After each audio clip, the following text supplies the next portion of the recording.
So digital PR is totally different because you are essentially earning backlinks. You're earning media coverage without paying anyone because you are directly in touch with journalists. What does a typical digital PR campaign look like? Or is there even such a thing as a typical campaign in number of links and types of links?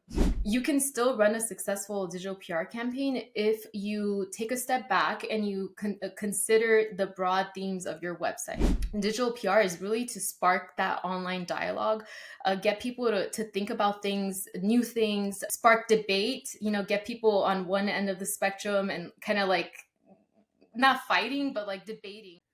Hi, Gabriela. Thanks for joining us on the SEO Show today. If you could please let us know who you are and what you do, we'll get going from there. Awesome. Thank you so much for having me. My name is Gabriela Covay, and I am the founder and managing director of Bright Valley Marketing.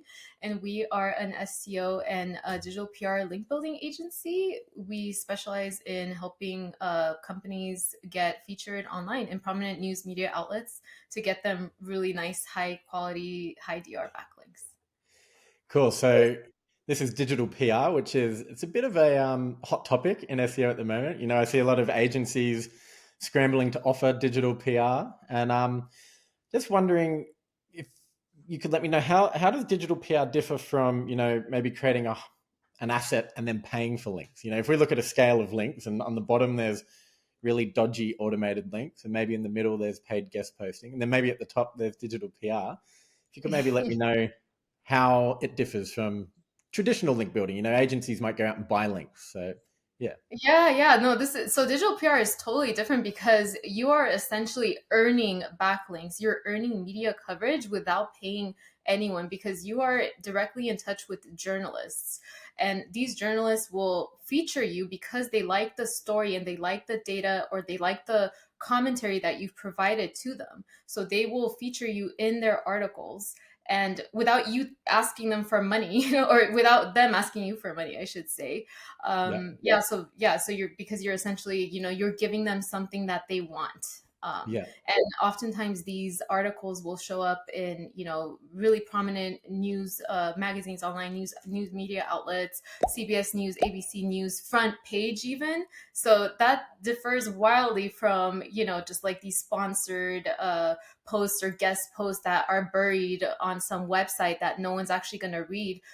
When you are featured on these prominent media outlets, your article will actually be seen and be read by real people. You're not just getting backlinks, you're generating brand awareness. And these are such hard to get backlinks essentially, because again, you can't just pay your way through and get that coverage. And of course, there's some media outlets like Forbes now, obviously, that they offer sponsored posts, right, where you can basically just pay your way through and get an article placed on there. But for the vast majority of media outlets, you can't just pay your way to get featured. And if you do, they have like a dedicated paid post section, and that's often usually different than like the front page of the news site, if that makes sense. It's in its own category, and it will say something like sponsored posts, and sometimes those posts don't even get indexed in Google. So if they're not indexed, they have really no value. Yep, absolutely. Okay, well, with digital PR, just so our listeners can get an example or understanding of maybe what's possible, could you maybe walk us through a campaign that you've done and some of the results achieved? Because if someone's buying links, they know they spend X, they'll get Y in terms of links. What does a typical digital PR campaign look like? Or is there even such a thing as a typical campaign in number of links and types of links? Yeah, so I mean, with us, we have a process where we basically run campaigns that are survey based. So we run surveys of, usually 3,000 respondents in the United States on a variety of different topics that generate original newsworthy data that we then use to pitch to the media on behalf of our clients. So we actually, we ran a pretty successful campaign recently, and it was a New Year's theme campaign for a website where we surveyed 3,000 people in the United States, asking them what nature walks they would most want to go on New Year's Day. So that was like a really nice feel good New Year's Day story that generated so much coverage from a variety of local and national news media outlets for our client, because there were so many, we created a ranking basically of all these different really cool places in the United States that these families really wanted to go on a nature walk on. So all these local media outlets picked up the story and they talked about it, and they're like, okay, on New Year's Day, this survey, this company ran a survey, and they showed that, I don't know, like the Chattanooga nature walk is the most desired, the most the coolest nature walk that people want to go on New Year's Day, and here's directions to how to get there, and here's why it's great. So it was a nice feel good story, and it was really timely and relevant, for because it was a New Year's theme campaign. So that generated, I think it was like over 50 links, so a Wow. lot. Yeah, Yeah, nice. in one go. So with that, like nature walks, I would imagine your client needs to have some sort of a link, however tenuous, to nature. So you're trying to find an angle that works with the client's niche. Yes. Am I right in assuming it's not going to work for every client? So like a local plumber, you're probably not doing digital PR Yeah. for. No, absolutely not. So yeah, so your idea needs to have some sort of relevance to your business as a whole. Otherwise, your campaign is completely off topic, and it will have little to no relevance basically to your website from an SEO standpoint. So yeah, the client that we ran a campaign for Nature Walks, they had a website. They have a website around sustainability and eco-friendly living, wellness, all that. So it really tied in nicely to the broad themes of their website. So yeah, absolutely. You always want to start off with considering the themes surrounding your website. What is your website about? What are the services that you provide? The different categories, and then kind of go from there. Because like you just said, you don't run a campaign about plumbing, but you're like a software company or something. That would make absolutely no sense. Yeah, yeah. So are there niches that you find more response from the journalists? Like overall niches as opposed to ones that don't really get much interest? Yeah, I mean, yeah, lifestyle niches are really popular. Travel, finance, health, anything consumer focused, really, because the vast majority of news media outlets are consumer focused. They are not B2B media outlets. They are B2C. They are, they write articles for us as consumers, the average Joe, that Yeah. looks online and looks at the news. So your story has to be appealing to to the vast majority of people. But that's not to say that, let's say, if you have a very industry, like niche specific website, let's take manufacturing or something. You're a manufacturer of chips or something. I don't know. I'm just coming up with something. You can still run a successful digital PR campaign if you take a step back and you consider the broad themes of your website yet again, right? So you can talk about AI, or you can look at all these themes that are relevant to society right now that everyone's talking about, and find a way to come up with an idea that is still somewhat relevant to your website, but has that newsworthy angle that will catch journalists' attention. Because if you publish a story about manufacturing and chips and all these like obscure industry specific terms, and like an industry PR campaign, no one's really going to pick that up except perhaps some industry trade magazines, trade journals, right? But if you're looking at getting featured in the New York Times or Washington Post and all that, you need to come up with something that's intriguing, interesting, and captivating, and tells a story really, and gets people talking. Because the point of digital PR is really to spark that online dialogue, get people to think about things, new things, spark debate, get people on one end of the spectrum and kind of like not fighting, but like debating, yeah, like this is true. Oh no, this city should not be ranked number one. I absolutely don't agree with that. Yeah. So you want to get that online dialogue going, because that creates engagement. And when more people are talking about your story online, then that makes the journalist look good too. So engagement is really powerful. Yeah, Yeah. and that's where you have to think about, like, is this story going to be engaging? So So I'm if that hearing that the idea is really important. If you put all this effort into a bad idea or topic, you're going to put it out in the world and get nothing back. Yes. What's your process for coming up with these ideas? Do you sort of sit there and sort of, go into a Zen-like state and try and come up with ideas, or do you involve the client like a brainstorming session? And how long might it take to come up with them? And how many end up on the editing room floor, and how many are actually ones that you'll go with? Yeah, yeah. So we have a very in-depth brainstorming process that we go through.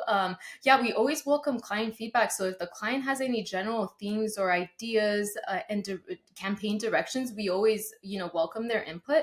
But usually, we look at their website, we see what services, what products they provide, what the general themes of their website are, and then based on that, we kind of like just go from there. We start, connecting the dots. We look at, what's happening in the world right now. Are there trends? Are there topics we should be aware about? Societal trends. People in America, a lot of tech workers are getting laid off right now. There's all this stuff going on, so we need to be aware of everything that's going on in the world. And stay on top of that. Are there upcoming national holidays right now? Right now we have Valentine's Day. I mean, that's Valentine's Day will probably not be relevant to most clients, but maybe for some clients, if you're, if we're talking to a florist, for example, that's a huge topic, right? And you want, yeah. So we consider national holidays. We consider even like national days, like National Pizza Day, which is I think it's tomorrow or Friday or something. We've got it. Yeah, we're doing pizza in our office on Monday here. So Oh, yeah. So that, that's, if you're a pizza company, that's something to consider, right? So we think about all these things, and we don't always just think about, like holidays and things surrounding of that nature, but also, evergreen topics, like things that are just, you can do this campaign any time of the year. It doesn't matter when. So those are really important types of campaigns as well. And then, we just start brainstorming. Really, it's a creative process. We actually work with a handful of freelance journalists as well. So we kind of brainstorm with them, and they tell us like, yeah, this is good or this is not good, because they're actual journalists, right? Like getting that feedback from them is invaluable. And then yeah, we have like team brainstorming sessions, and then we kind of narrow down the ideas that we think would work best, and then of course we present it to the client, and then they have the final say if they don't like it or they like it. And if they like it, then we go into production. If they don't, then it's back to the drawing board essentially. And so it sounds like when you're trying to get engagement, maybe taking a side or a position or being a little bit controversial or something like that might work. Not every client's going to want that, but yeah, can you maybe talk around stuff like how do we make these journalists look good by getting a lot of engagement on their posts? Is there angles that always work? Yeah, so I mean, there's the variety of different angles that you can take, and yeah, of course, you always want to sort of create something that will get people talking, and you don't necessarily need to do something that's like, obscene or controversial. Like we never do those types of campaigns, but just we uncover data that's meaningful and that tells a story. And these journalists will then, they pick up our data and they start writing about it, and they infuse the data with their own opinions and their own angles. So in whatever, everyone has an opinion and a thought, and they interpret our data in a certain way, and then they roll with a story about that, and that usually, it just captures people's attention. And again, that they sometimes in the comments section they'll say, yeah, like I agree with this, or no, this is so off, or like here's why I don't believe that this place is the best, place to get ice cream. I don't like this area, or I don't so but yeah, I think beyond just that, it's again, it's does your story elicit an emotional reaction? People want to feel something when they read a story. They want to feel good, they want to feel surprised, shocked, happy, joyful. I mean, all these emotions. Like, what kind of emotions does your story spark? Because those are the types of stories that work really well. Um, Positive stories, also negative stories. So, kind of, if you've got something that's like down the middle, it could be a little bland sometimes. It's not Mm. necessarily bad, but I mean, if you have a unique spin and a unique angle on that story, it can definitely work. But again, does your story elicit an emotional reaction? That's always something to think about. Yeah, yeah, makes a lot of sense. So you're referencing, your data, and you said at the start you do surveys, 3,000 people. That sounds like a big undertaking. Maybe we'll talk about how you do that. But is there ways that you can do it maybe a bit easier? Like, are the days of being able to go on Google Trends and just pulling a bit of data together and chucking it up and getting some sort of coverage out of that gone? Are journalists able to see through that, or can you do it a bit easier? Look, Google Trends is a source of publicly available data that anyone can just, you can go on Google Trends and you can gather all this data in like 15 minutes. So there's very little effort that goes into Google Trends. Hmm. If we ever use Google Trends, it's when we want to supplement our data with something from Google Trends that backs up our data. But we never lead with like Google Trends shows this, this, and that, because you know what? Journalists can just, go on Google Trends and they can get the data themselves in like 10, 15 minutes. It doesn't take a lot of effort. So the likelihood that that your story that relies solely on Google Trends is going to get picked up is decreased significantly. So yeah, when you're running surveys or you're crunching numbers from publicly available data sources like BLS.gov, census.gov, Statista, that shows that you're putting in a lot of effort. So obviously the more effort you put in, it's sort of like you get rewarded for that effort. Yeah, yep, makes sense. That makes sense. Totally. Well, let's talk about how you run these surveys. How do you go out and get 3,000 people's opinion on what the best ice cream shop is? And Yeah, I mean, there's so many different survey providers that you can use. Pollfish is one of them, and you can basically create your own survey there, and they have their own panel of respondents that are screened, and all the data that comes out from this is significant and legitimate.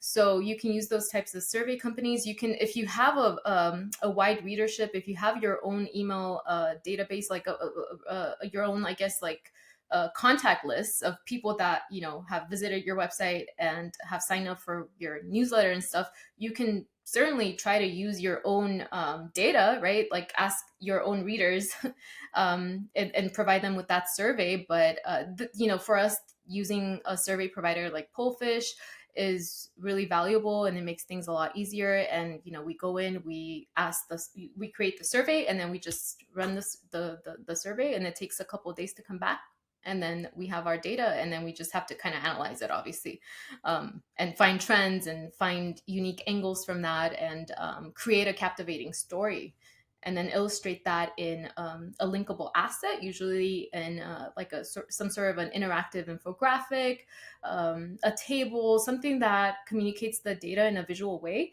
because we're visual learners. Most of us, we like to see images, we like to see data that's illustrated in an easy to understand way, and so do journalists. And when you have this supplementary linkable asset, you can show the journalists like, hey, here's the data in a nicely illustrated way. They will take that data and will sometimes embed it in their own articles, so you get like an extra backlink. But also, yeah, they just like the engagement that comes from that, because their readers can better understand the data. And again, the easier you make the journalists' lives, the better. So you want to give them everything that they need to create that story and write an article about you. okay, well, let's talk about journalists a little more, because doing the research and putting together like a really compelling, awesome bit of content all makes sense.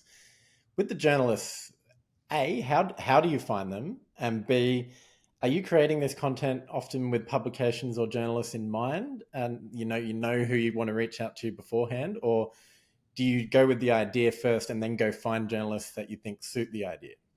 That's a great question. Yeah, it's always, we run with the idea first, and then we find the right journalist that we think will cover our data, our story. So the way that we do that, we use a media database, Cision, and there's also Muckrack, I believe in the UK, Rocks Hill. There's also Prowly, which is sort of a more budget-friendly option for those who are starting out. I believe that's like $300 a month or a year. I think it's a month. But Cision, for example, is like more than $10,000 a year. But because we use it so frequently and we rely on it, it's worth it for us.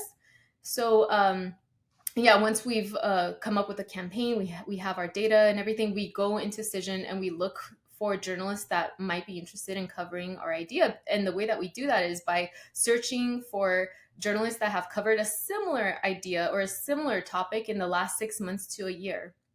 Because if they've covered a similar story, chances are they're going to be interested in our story as well.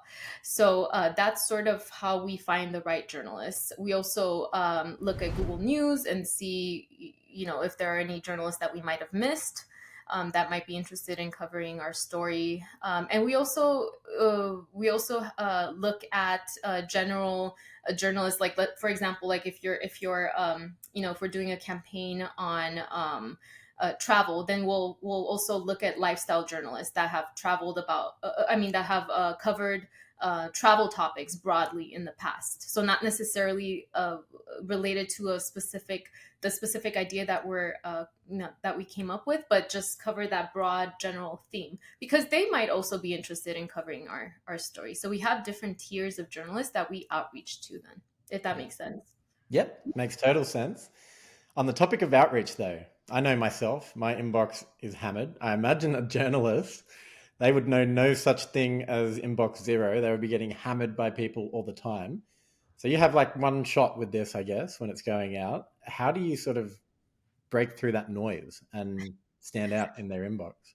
Yeah, it's hard. Journalists get, on like about like 200 to 300 emails every day, believe it or not. It's a lot. So yeah, Yeah. standing out is very hard. And that's where, you have to have a very catchy, captivating subject line that gets to the point and really communicates what the story is. And gets that journalist's attention. So, if you're running a digital PR campaign, I recommend A/B testing subject lines and making sure that your everything looks good before you go on and do your like entire outreach, right? You want to start small, send a small batch of outreach emails to journalists, and then see how they engage with that, track open rates, track click-through rates, and if everything looks good, then go ahead and move on to the broad outreach for your campaign. But yeah, because you want to catch their attention, right? And if you don't, you can always follow up with them in a couple of days, and perhaps they just, your email just got buried and they just didn't see it. But I also don't recommend following up more than 2 times, because if they didn't read your email the first time, they didn't read it the second time, then chances are your email is you're just going to annoy them the third time, and they might mark you as spam. And when they do that, you're gonna, it's not good. Your domain reputation is going to take a hit. Yeah, you don't want to be sent to a journalist spam folder. And Yeah. Yeah, 100%. I have emails where there's like 9, 10, 12, 15 follow-ups, and it's just oh yeah. counterintuitive. And the worst is when you have like the RE, like replied, but then Yes. you never replied, and it's in the subject line, and like they're trying to trick you into thinking that you had actually replied to that person. So don't use shady tactics like that, because that's just bad. Like, you know, On the it doesn't. topic of tricking though, like you let's say you have a journalist that publishes your stuff. Is every campaign like a new day in that you blast it out and they pick it up because they're so busy, or do they start to remember who you are and you can start to maybe leverage it like a traditional PR type relationship where you might have journalists you can take things to one and they're going to respond? Yeah, absolutely. So, over time, you definitely start building relationships with journalists, and they'll remember you because you are offering. They'll remember that you're offering them really solid, awesome content. So you'll stand out for sure.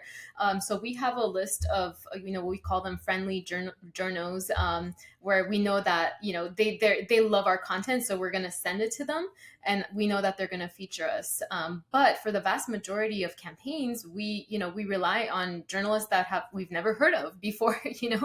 That's also important, because if we're only sending out our press releases to these existing journalists, what's going to end up happening for the clients that run ongoing campaigns with us is we're going to get them featured in the same publications over and over again.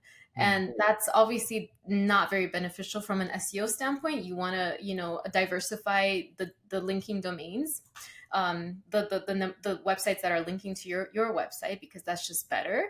So, the story just needs to be strong enough to stand on its own, so that, you know, a journalist that has never heard of you before is going to write about you because your story is just so compelling, your data is so interesting, so insightful, so newsworthy that they have to, you know, they have to write about it, essentially.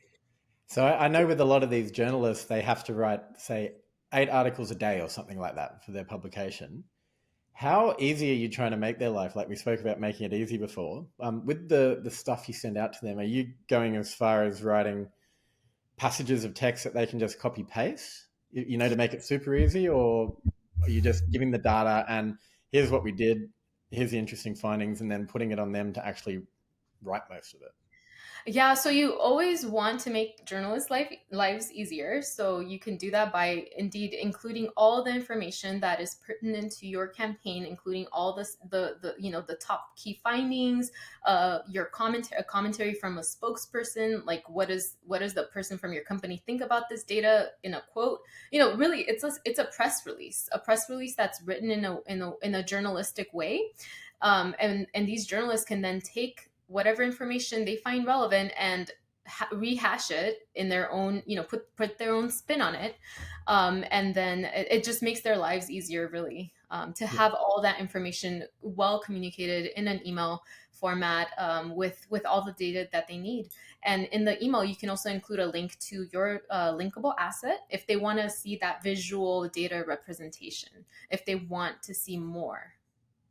And are you straight up asking them in the press release or the email you send to link, or you're just hoping that they link and they'll do what they want? So there might be the case that they'll cover you and there's no link and it is what it is. Yeah, so there's sort of an unwritten rule when it comes to this type of stuff, where if you're sending content to a journalist, it's an unwritten rule that they need to credit you for the data because you took the time to create this awesome data, and they can't just take that from you and not give you credit. I mean, it's they just can't do that, you know. Yeah. So in vast majority of cases, the journalists will link back to you because, you know, again, they're crediting you. In some cases, they'll forget to link back to you. And in those cases, then you need to just reach out to them, again, and just say, hey, you know, I noticed that you featured our story. That's awesome. But you didn't link through to our website and provide us credit. Can you just, you know, link to us? That would be great. And then they'll usually be like, oh, well, yeah, sorry, I forgot, or something like that, you know, and Great. they'll link back to you. Yeah, so that's pretty rare, but it does happen. And if it does, then you just need to follow up. And that's why it's so important to keep track of your media mentions. Sign up for Google Alerts; it's free. You know, Ahrefs, if you have Ahrefs, there's Ahrefs alerts. Mention.com, we use that. We also use Cision's own alert system, so it alerts us as well. So yeah, just keep track of your media mentions, because these journalists are, in the vast majority of cases, are not going to write back and say, hey, here's the article. They just don't have time for that. So Yeah. you got to be on top of it. What's the turnaround time? Like, let's say you send your press release out. Are you expecting if it's not live within a couple of days, it's more or less done for that angle with those journalists? No, it really depends. So if your story is of a time sensitive nature, for example, like if you're writing a story about Valentine's Day and you're, you know, reaching out to journalists, and yeah, if your story, if you don't get any coverage before Valentine's Day, then your story is not very good, right? But if your topic is evergreen, so again, that a topic that can be done at any time of the year. One campaign that we did was, what is each state's favorite author? So we ran a survey of 3,000 respondents in the United States, and we figured out which authors were, which states, like favorite author, right, per state. And, you know, that type of campaign can be run at any time of the year, really. So with those types of campaigns, coverage can take a while to come out. So, but if you don't hear anything or see anything within, I would say, 2 weeks for those types of evergreen campaigns, then something is wrong with your story, and then you need to kind of re-angle it. You know, look at your subject lines, look at the press release, like see what's going on, see what's wrong with it. Sometimes journalists will hold on to a story for weeks, for months at a time, and until they roll with it. Like we've seen coverage come out like a year later, we're like, oh my gosh, like, we wrapped up that campaign like a year ago, and like finally we get this link, and it's just because it's up to them, really. They're holding on to that story until it makes sense for them to run with it, and that's something that you can't really control. Yeah. But again, if you don't see any movement, anything within, I would say, like 2 weeks, a 2 weeks time frame, then you got to kind of go back to the drawing board and see what might be wrong with your campaign, why Yeah. it's not picking up any coverage for those evergreen topics. And are you pretty much exclusively using research or survey based data? Like I just, you mentioned there like a time sensitive thing. Let's say something's hot in the news and the angle might be working off that. Is there other ways that you go about it outside of just surveys or using data to try and? Yeah, so that would be more like of a news jacking. So if there's like a trending topic, you can piggyback on that topic and create a rapid fire press release with your expert commentary on that trending topic and send it out to all those journalists that are covering that trending topic. So that's kind of like a rapid fire boo boo boo, campaign. But that's really, I mean, that's dependent on those trending topics, right? Which happen fairly quickly. So if you're not on top of that, like right away, your window of opportunity to get featured and seen by these journalists is very, very slim, or very, very short, I should say. So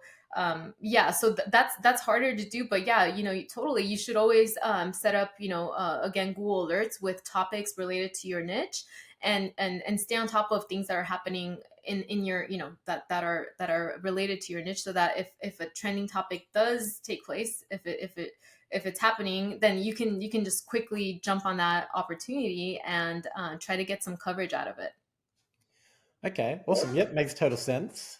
With the tools you're using, you've mentioned a whole bunch there, like the Prowleys, Incisions, and that sort of stuff. Muckrack, I think, for Yeah. finding journalists. Do those tools also help you to reach out, like your outbound campaign? Like let's say a normal sales outbound tool, like Mailshake, for example. Yeah. Do they have those sort of features built in where you send one email, then it will follow up automatically and it will sort of track if they reply, or are you doing that manually through your email? Is there any tools you should or shouldn't be using, things you should or shouldn't be doing on that front? Yeah, so we have our own email marketing platform, our own distribution platform, where we send out all the outreach messages, and we track open rates, track click through rates, and whatnot. And we also monitor our domain reputation, so we don't share our server with anyone else, but our own internal team. So that way we can see exactly if we're getting marked as spam, and like what's going on, what did we do wrong, but Mailshake works fine. Mailchimp, I mean, really, it's just any email like marketing platform would work fine for this. Okay. Yeah. So, but we have our own kind of internal built out system that I'm like totally not technically involved in. That's handled by someone else. But yeah. So, and there's a little bit of automation that's involved with that, but a lot of it is really, it's personalized. We try to personalize all the emails as much as possible, because the more personalized the emails are, the higher the chances that they're going to get opened, that they're going to be read, and whatnot. So Yeah. yeah. And are you sending from a domain that's like a domain just for reaching out to the journalists? That's right. Yeah. So we have a domain just for reaching out to journalists. Yeah, and it's not Bright Valley. This is just our Yeah. uh, our business card website that I do zero SEO on. So Yeah, that's good. Yeah, look, it's the same sort of thing with outbound sales, B2B email marketing and the like. You got to protect your domain, which makes sense. I would imagine maybe you're not sending, like, let's say a campaign. Is it a couple of hundred people you're reaching out to? Thousands? Like, how many journalists at a time are you hitting up with these campaigns? yeah, so it's usually around, between 200 to up to maybe like 2,000 or so, if they're Wow. in like general lifestyle niches, travel and whatnot. There's just more journalists that covered those types of topics. But yeah, it's usually like around 200 to 2,000 or so. Yeah. Okay. So you don't want to reach out to too many journalists that are irrelevant, because again, your reputation is going to take a hit, and if they mark your email as spam, that's very bad. You don't want that. So the more relevant, the contacts that you find, the better. Um, Yeah, and that's, again, it's based on the story and who might be most interested in covering it. Yeah. And once you reach out to them, is the job largely done? Like, are they coming back to you for clarification, follow up? How much of your time is spent on a campaign once it's out in the world?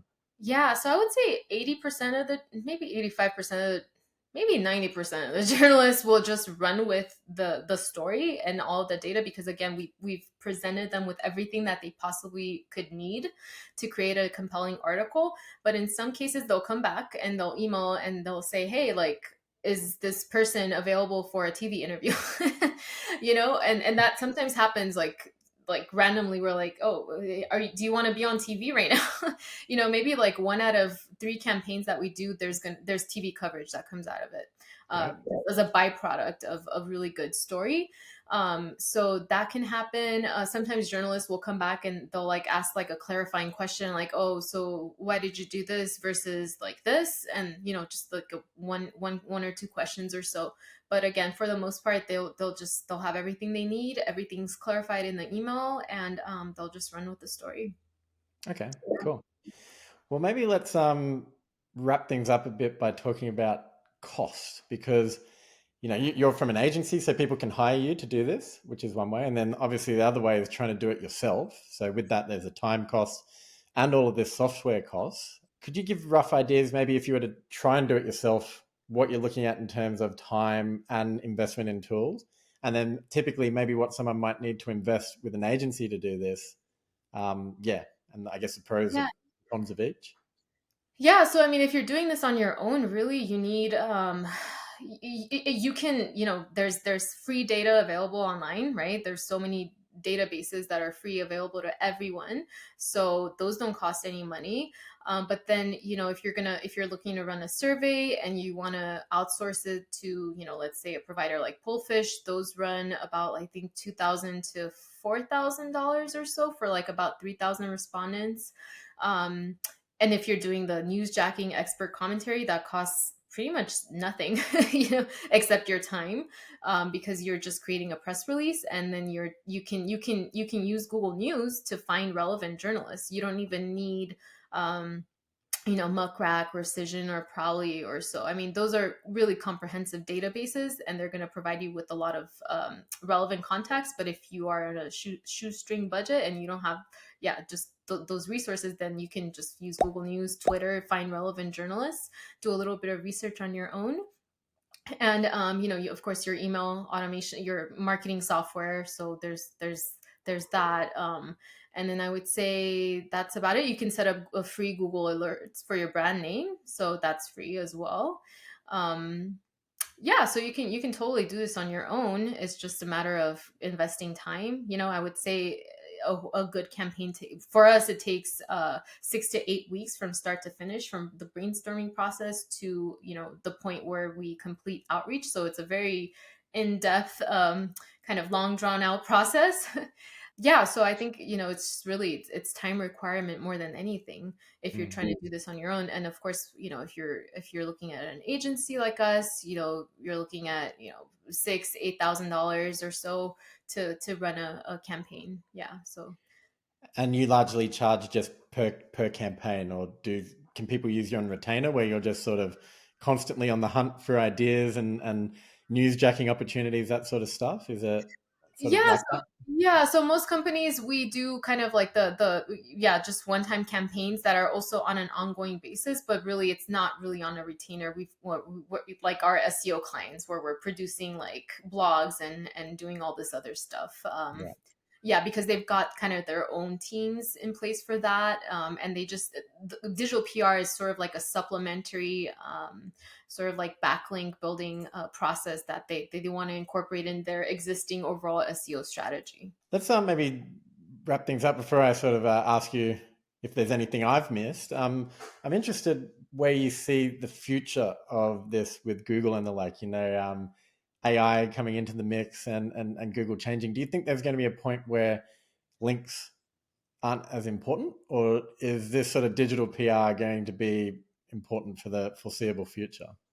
Well, I think didn't some Google came out with something like, "Oh, links are not the most important ranking factor," or something like that, right? Like that. Yeah.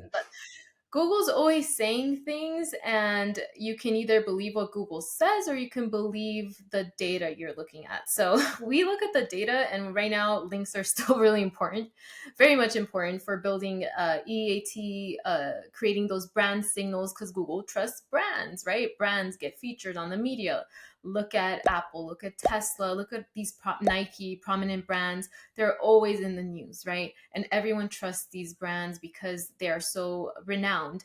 So I think nowadays, Google is really moving towards rewarding websites that are real brands and are not just these, shady, dodgy affiliate sites that have no EAT and are, written by someone who lives in their mom's basement or something. Um, Totally. so they want real brands. And now, I think with the latest algorithm update, someone in the industry, I can't remember who, but they had mentioned that Google, they saw a correlation between websites that were affected by the helpful algorithm update versus the ones that weren't. The ones that were not affected had more branded search traffic, so people actually searching for your brand online. So that, again, that kind of shows us like we're moving into the direction of brands, and brands get featured on the media. They get, brands have high DR backlinks from all these authoritative news sites. So if you want to make it into the future, as a company, you need to invest in digital PR, really, and invest in these high quality, hard to get backlinks, really. Yeah. Yep. I agree. It makes total sense. Well, this has been, an awesome chat, and it's not something we've really covered on the show. So I think our audience will really enjoy what you've covered off today. But is there anything I haven't asked you about this whole world or process that you think is going to be beneficial for people to know? Yeah, I mean, I think you really just need to dip your toes into this, right? Get your feet wet, try it out, and don't be discouraged if it doesn't work out in the beginning, because really you've got to you got to keep trying, and eventually you're going to figure out what works. But if you don't try it, you are never gonna, you're never gonna get these really amazing, hard to get backlinks. So because it can be kind of a daunting process, like, what do I do? What is, the first step? How do I create something that's newsworthy? And you just really have to go out there and try, and develop these relationships with journalists. Talk to them, make friends with them, make friends with journalists, and you can then ask them, hey, like, what do you think of this story? If I ran with it, would you be interested in covering it? Or like, people in your industry, would they like it? So just kind of do that, and don't be afraid to just try things out. Awesome. Love it. Great advice. For people that want to learn a little bit more about yourself after this show, where should they go to check you out? Yeah, you can go to brightvalleymarketing.com, like bright, like the sun. Or you can just shoot me an email, Gabby, Gabby, at brightvalleymarketing.com. Find me on LinkedIn, Gabriela Covay. Yeah, that's kind of where I hang out. I'm trying to get on Twitter, or is it X now? I don't know. Uh, It's yeah, both at the moment, I think. yeah, and I've got some YouTube videos. I've got a YouTube channel I just started recording last couple of months or so. I'm just trying to figure that out. I don't know too much about YouTube, but I'm trying to get out there right now. So Nice. Awesome. Well, hopefully some people from the show go check you out. And I really appreciate you coming on and sharing your knowledge with us. And yeah, it's been great chatting. thank you so much, Michael. It's been awesome. Have a great day. Thank you. Bye.